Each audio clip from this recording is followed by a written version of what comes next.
하고, 자, 제가 오늘 준비한 첫 번째 주제는 대인배 김연경의 더불어 사는 세상이라고나 할까요?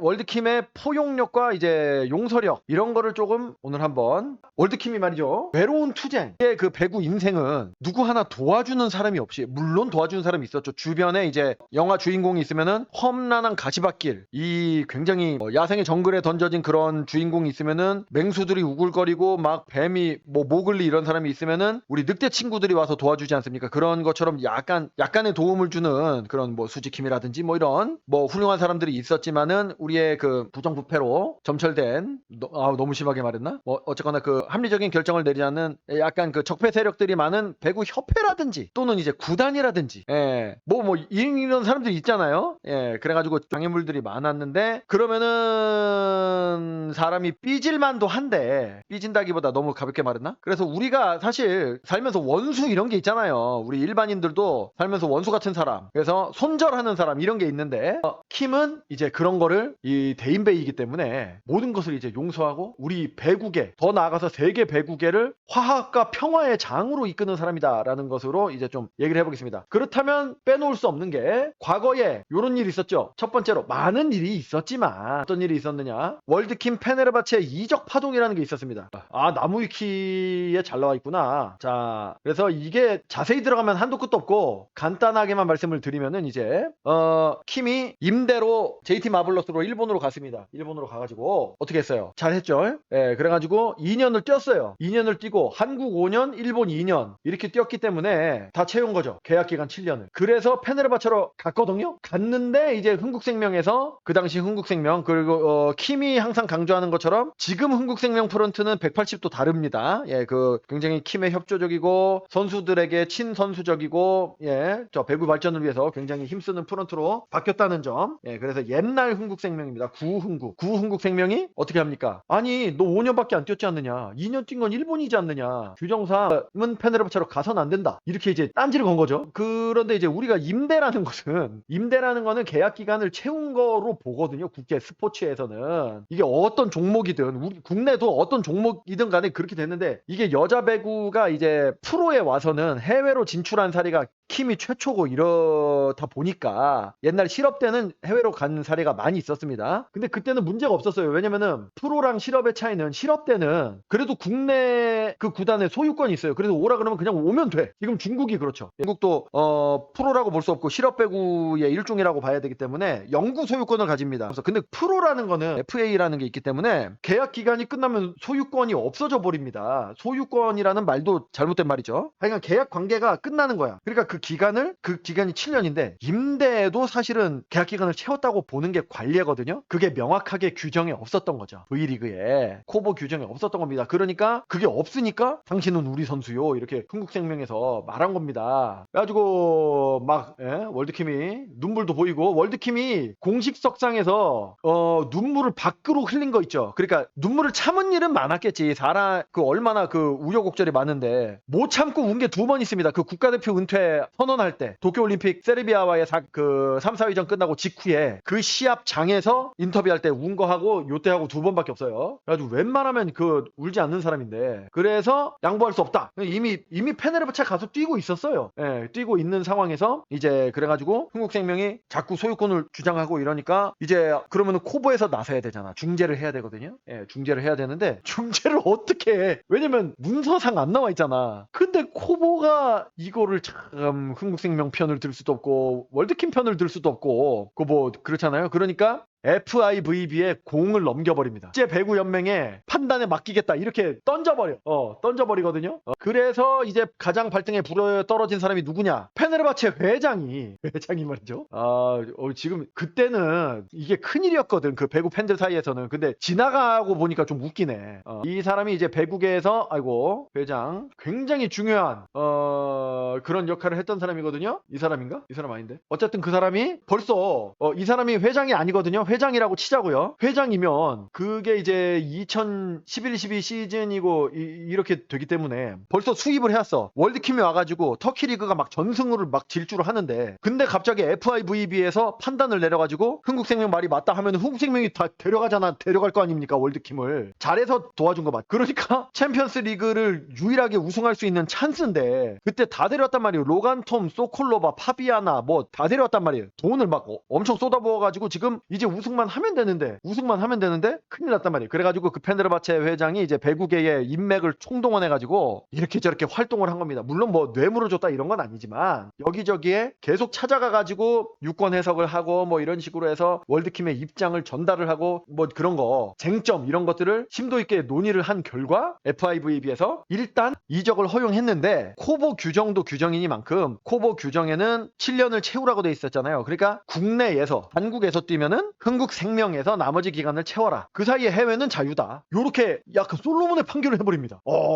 지금 생각하니까 굉장히 그러면은 물론 흥국생명은 이렇게까지 미래를 못 봤을 거 아니에요. 그러니까 이제 월드킴이 젊을 때 전성기일 때 흥국생명에서 뛰게 하고 싶었겠지. 나중에 해외에서 뛰다가 이제 기량이 떨어지고 막 그럴 때 흥국생명으로 들어오면 손해잖아요. 그때는 오히려 필요가 없을 수도 있잖아. 그러니까 이렇게 될지 몰랐지. 지금 37살이 됐어도 한국 최고의 플레이어가 될 거라고는 예상을 못 했던 거야. 그거는 좀 이해해 줘야 돼. 근데 어쨌거나 흥국생명이 승복을 했습니다. 승복을 해가지고 페네르바체에서 끝내주게 하고, 그리고 올림픽 나가가지고 2012년도에 런던 올림픽에 나가서 4강을 가고 4강 신화 올림픽 김연경 이렇게 딱 보지. 왜 무리뉴가 계속 나와? 무리뉴가 페네르바체 그거 했었나? MVP를 해가지고 득점왕과 MVP를 해서 완전 최초인지는 모르겠지만 하여간 4강 메달을 안 땄는데 MVP를 딴 그런 거의 최초격인 선수가 됩니다. 이 얘기를 너무 길게 했네. 자, 이 정도로 하고 이 얘기를 왜 하느냐? 흥국생명하고 약간 원수 관계가 됐을 거 아니에요. 해외 진출에 선수의 앞길을 막았으니까. 그러나 이제 돌아오면서 요때 그때 코로나가 터져가지고 루시아가 있을 때, 루시아하고 이때 뭐 좀 안 좋은 사람들이지만 쌍둥이도 있었고, 루시아가 있었고 했을 때 들어와서 어우흥, 야 이게 한 4년 전인데 되게 젊다 월드킴이. 지금도 동안이긴 하지만 메이크업을 진하게 해서 그런가? 요때 들어오면서 이제 인터뷰한 게 제가 기억이 나거든요. 그거 과거에 뭐 약간 그런 의견 차이가 있어서 충돌은 했지만 그거는 그거고, 이제 뭐 한국에서 이제 숙이고 들어온 거야. 월드킴이 숙이고 들어온 거야. 그리고 해외에 마음 먹으면 가려면 갈 수도 있긴 있었지만 어쨌거나 왜 들어왔습니까? 국가대표 선수들하고 가까이 지내면서 진천 선수촌에서도 가까이 있어야 되잖아. 한국 선수들하고 호흡을 맞춰야, 그때 당시 또 이재영, 이다영은 또 국가대표였고요. 같은 팀에서 호흡을 맞춰야 이제 마지막 도쿄올림픽에 국위선양을 하고 메달을 딸 수 있잖아요. 그거를 위해서, 대의를 위해서 본인의 기분을 내세우지 않고, 우리가 요즘 뭐 그런 사람들 있잖아요. 기분이 태도가 되면 안 된다 그런 말이 있잖아요. 딱 그거에 이제 모범 사례를 보여준 거죠. 껄끄럽지만 이때 김여일 단장 있었고 막 그래가지고 굉장히 껄끄럽단 말입니다. 그리고 제가 저번에 쇼츠에서도 말씀드렸지만은, 아니 예전에 이적 파동 때 그렇게 안 놔주더니, 그때는 김여일 단장이 아니긴 했지만 어쨌거나 흥국생명 프론트가 이율배반적이잖아요. 그때 터키 간다 그럴 때는 그렇게 안 놔주더니 이제 들어온다 그러니까 은근슬쩍 못 들어오게 회방을 놨단 말입니다. 그렇지만 연봉을 깎고 이제 들어왔죠. 월급을. 그러니까 우리나라 한국 배구계의 발전과 V리그의 흥행과 올림픽 그런 그 성적을 위해서 본인의 어찌 보면 자존심 또는 앙금 이런 것을 내려놓고 들어왔단 말입니다. 이재영이 대한 김미연, 이주와 김세웅 루시아급 전력을, 이주와 김미연은 지금 생각하면 올스타급은 아닌데, 권광영이 누구예요? 어쨌거나 당시에 그 사람이 이름이 권광영인가 봐요. 이적 파동 때. 모릅니다. 그거 알아봐야겠네. 자, 그래서 맞군요. 그거는 나중에 또 기회가 되면은. 자, 일단 그렇고, 그래서 이 주제의 첫 번째 사례가 월드킴의 국내 복귀, 과거의 앙금을 국내 복귀를 한다, 이런 겁니다. 그때 이제 그래서 대인배다, 안 좋았던 앙금 이런 거에 얽매이지 않고 대의를 위해서, 한국 배구 발전을 위해서 이렇게 들어왔던 사례가 있고요. 그리고 여러분 그 사람 아시죠? 쉴라 카스트로라고 있어요. 고이 쉴라 카스트로가 누구냐? 브라질의 이제 전설적인 여자 배구 선수거든요. 이 사람인데, 이 사람이 지금은 해설자로 활약을 하고 있다고 해요. 브라질에서. 무슨 카스트로, 피델 카스트로가 나오냐. 와. 그래서 터키에 있을 때 라이벌이었습니다. 라이벌. 월드킴이 페네르바체의 이제 아웃사이드 히터로서 중요한 공격수였고, 그리고 바키방크의 쉴라 카스트로가 이제 아퍼짓으로서 그걸 하고 있었습니다. 그리고 이제 런던 올림픽 때도 이제 붙었었죠. 브라질 대표팀하고 그때 브라질을 이겼었잖아, 한국이. 뭐 그래가지고 약간 라이벌로 계속 이제 칭해주고, 물론 둘이는 친해요. 그러니까 선의의 라이벌 이렇게 됐었는데,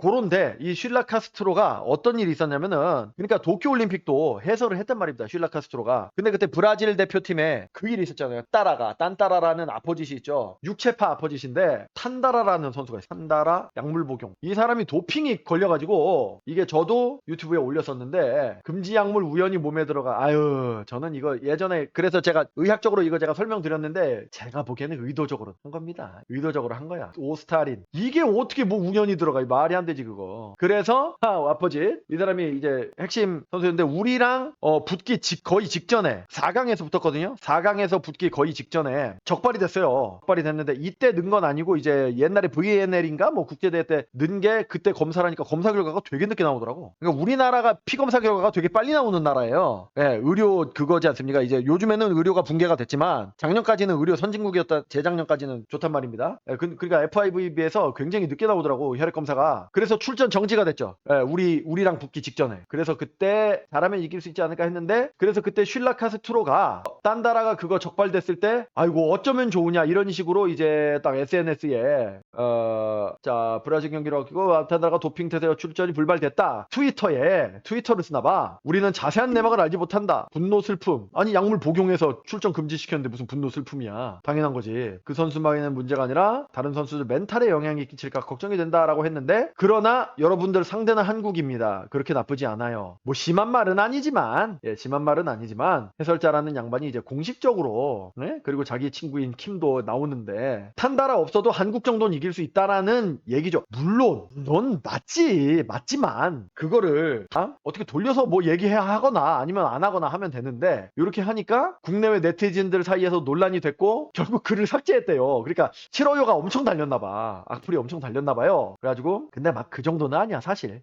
왜냐면은 브라질 사람들만 본다고 생각을 했겠죠, 요 글을. 다른 나라 사람들, 한국 사람들이 와가지고 이렇게 막 항의할 줄은 몰랐겠지. 자기들끼리 한 말이라고 생각하고 올렸는데, 어쨌거나 결과적으로는 이제 좀 요렇게 한국 사람들이 무명의 덕후에서 굉장히 열받았습니다. 본인이 올린 그 포스팅입니다. 쉴라 카스트로의. 그래가지고 어쨌거나 심기를 건드렸다. 한국 팬들이 심기를 건드렸어. 그러면 이거를 이제 당연히 나중에 킴도 알았겠죠. 뭐 그때 올림픽 당시에는 몰랐었어도 나중에 이런 일이 있었다라고 알 수 있었을 거 아니에요. 어떻게 했습니까? 쉴라 카스트로를 2년 정도 뒤에 KYK 인비테이션 국가대표 은퇴식 공식 행사에 초청을 해서 사진도 찍고, 그거를 괴념치 않고 말이죠. 그래가지고 이렇게 그 은퇴식 날 이렇게 인터뷰도 하고 말이죠. 그래가지고 월드킴 칭찬을 엄청 했잖아요. 그 얘기도 좀 이따 할 겁니다.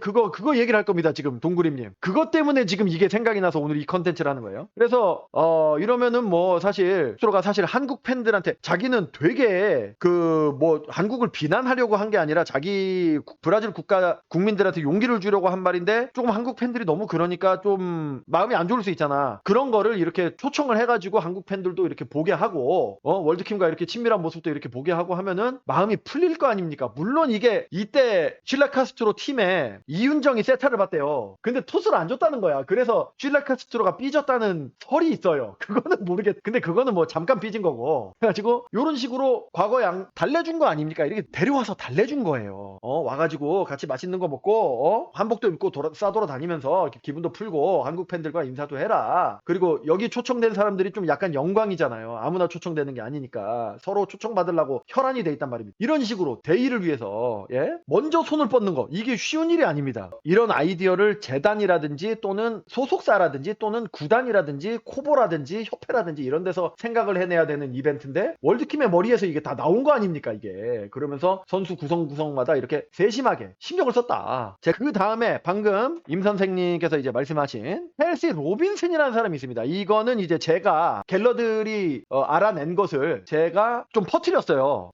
저는 그렇게 조회수가 많이 나올 줄 몰랐는데 이게 한 9만 명이 봤거든요. 김연경 1위 소식에 발작 이렇게 검색을 하시면 뭘 1위냐면은 이게 2021년도에 말이죠. 월드킴이 FIVB 올해 선수상 1위에 이제 선정이 됐습니다. 말입니다. 왜냐면은 도쿄 올림픽에서 기적적으로 이제 그렇게 됐단 말입니다.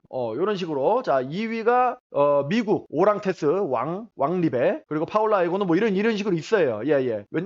이때 이제 여러 가지 일이 있었습니다. 이때 2020년도에 도쿄 올림픽을 4강으로 이끌고 그 기적의 모습을 보여줘서 세계 팬들이 열광했단 말입니다. 그때 개최국인 일본을 꺾고 8강행을 좌절시키고 올라갔음에도 불구하고 일본에서 월드킴에 대한 대단한 선수다 이런 극찬이 많았고, 그리고 나서 중국 리그로 가가지고 그때 막 중국에서 견제를 했잖아요. 그때 이제 그 여기 6위한 조단 라르손하고 같은 팀이 됐는데 외국인은 코트에 한 명만 쓸 수 있다는 갑자기 법을 개정해가지고 그래가지고 견제를 했는데도 이제 리그 3위로 플레이오프 3위로 이제 진출을 한다든지 이런 식으로 세계인들에게 감동을 줬습니다. 예, 그래가지고 1위를 했는데 올림픽도 메달을 못 따고 중국 리그에서도 우승을 못했지 않습니까? 그러니까 미국 선수 중에 일부가 2명이 있습니다. 이렇게 보시면 켈시 로빈슨이 일단 어쩌고저쩌고 해가지고 월드킴이 우승을 하고 그런 게 아닌데 당연히 우리 미셸 바슈 허클레이라는 선수가 있거든요. 허클레이가 1위를 해야 되는 거 아니냐. 이 K 로빈 32가 로빈슨이에요. 켈시 로빈슨 이렇게 올렸어요. 올리니까 텐토리 딕슨이라는 또 동료 선수가 있습니다. 라우더가 더 크게라는 뜻이거든요. 그 콘서트 할 때 가수들이 따라해 한 다음에 더 크게 뭐 이러잖아요. 그러니까 이제 호응을 해주는 겁니다. 이래가지고 여기에도 이제 한국 팬들이 영어를 하는 한국 팬들이 있을 거 아니에요. 팔로우하는 항의 댓글을 많이 썼습니다. 그래가지고 또 비싸게 했어요. 이런 식으로 아까 쉴라 카스트로에 비해서 이거는 조금 공격적인 말이잖아요. 한국 팀하고 그나마 세르비아나 미국보다는 한국 팀이랑 붙으니까 희망이 있다, 승리에 대한 희망이 있다라고 한 거와 달리 이거는 개인상인데 개인상을 월드킴이 1위로 받았단 말입니다. 근데 받아서는 안 된다 이러니까 열받지. 이거는 선을 넘었다고 볼 수 있죠. 이거는 그래가지고 이게 무슨 저런 게 아니잖아요.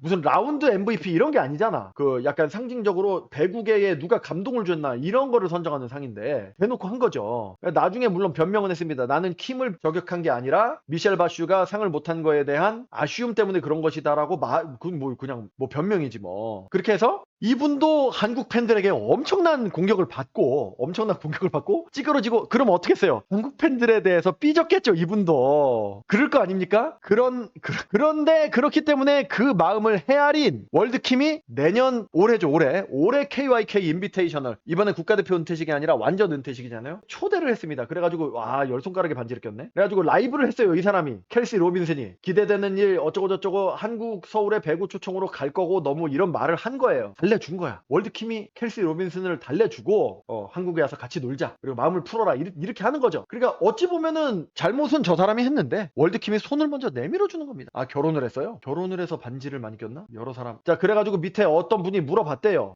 물어봐서 KYK 인비테이셔널 이벤트에 들어가는 것이냐 하니까 예스라고 대답을 한 거야. 그러니까 켈시 로빈슨이 초청을 받은 거죠. 이런 식으로 그러니까 이제 세계인, 한국뿐만이 아니라 세계와의 왜냐면은 자 보십시오. 잘 지내는 것이 중요하죠. 배구 우리나라에서 앙금이 있는 그런 뭐 협회라든지 무슨 고인물 그런 간부라든지 이런 사람들이 있어도 잘 지내야 이제 행정가로 변신해가지고 배구 발전을 위해서, 배구계에 우리나라 배구는 너무 분열돼 있고 너무 자기 밥그릇 챙기기에 혈안이 돼 있고 이렇습니다. 이거를 화합과 통합의 시대로 월드킴이 이끌어야 돼요. 그래서 지도자를 못하는 거예요. 일단 행정가로 시스템을 화합의 시스템으로 바꾼 다음에 그 다음에 이렇게 좀 공정한 시스템과 좀 이렇게 서로 협력하는 대표팀 차출도 적극적으로 이제 협조해주고 이런 식으로 옛날 우리 축구 월드컵 때처럼 그런 식으로 시스템을 바꿔야만 그 다음에 지도자를 나가야만 그게 지도가 되는 거지, 지금으로서는 바로 지도자로 가면 안 되거든요. 제가 생각하기엔 그렇다는 겁니다. 그렇기 때문에 잘 지내야 되는데 세계적으로도 자 보십시오. 배구가 의외로 동양에 특히 우리나라는 조금 불리합니다. 한정도 좀 불리하고요. 그리고 이제 개최에 대한 그런 이점이라고 그래야 되나? 홈그라운드라 그래야 되나? 그런 것도 약간 불리합니다. 배구 변방 국가란 말이에요, 우리나라는. 그러면은 인맥을 잘 해야 돼요. 그런데 저런 선수들이 나중 되면은 다 간부 될 거거든요. 실라 카스트로도 브라질에서 협회에서 한 자리 차지할 거고 나중에 대수롭지 않죠. 결혼 10번? 그렇죠. 킴은 대인배로서 세계 배구 내에서 배구의 위치를 상향시켜야 되는 그런 사명감 이런 것들이 있기 때문에 그런 이제 세계 최초로 그런 세계 올스타도 세계 최초로 킴이 개발해낸 거 아닙니까? 그래서 한국을 약간 세계 배구의 중심으로 만들어야 되는 거예요. 그렇게 해야 발전을 하는 거예요. 그러니까 일본도 그런 식으로 발전을 했거든요. 일본도 세계적인 배구대회들을 국내에서 자기 그런 나라에서 유치를 많이 함으로써 위상이 많이 올라갔 올라갔단 말이에요. 예. 세계적인 스타 다케시다라든지 이런 사람들도 배출이 많이 된 거고요. 결국은 배구와 애국심, 예, 이런 거밖에 없는 사람이다. 그거를 위해서는 대를 위해서 본인의 그런 어디에 가가지고 숙이고 손을 뻗는 거에 망설임이 없는 그런 앞으로 이제 행정가로서도 대단한 그런 능력을 발휘할 것이다라는 다운. 그러니까 협회장하고도 잘 지내야 되고 지금 벌써 조원태 회장하고는 단연간 이제 가끔 만나거든요. MVP 수상 때마다 만나지 않습니까? 그때마다 서로 쪼크도 하면서 잘 지내잖아요. 또 그런 것처럼. 자, 키미 대인배다. 생각보다 얘기를 하다 보니까 신나가지고 막 지식 대방출을 했네 그냥. 얘기가 길어졌습니다. 아.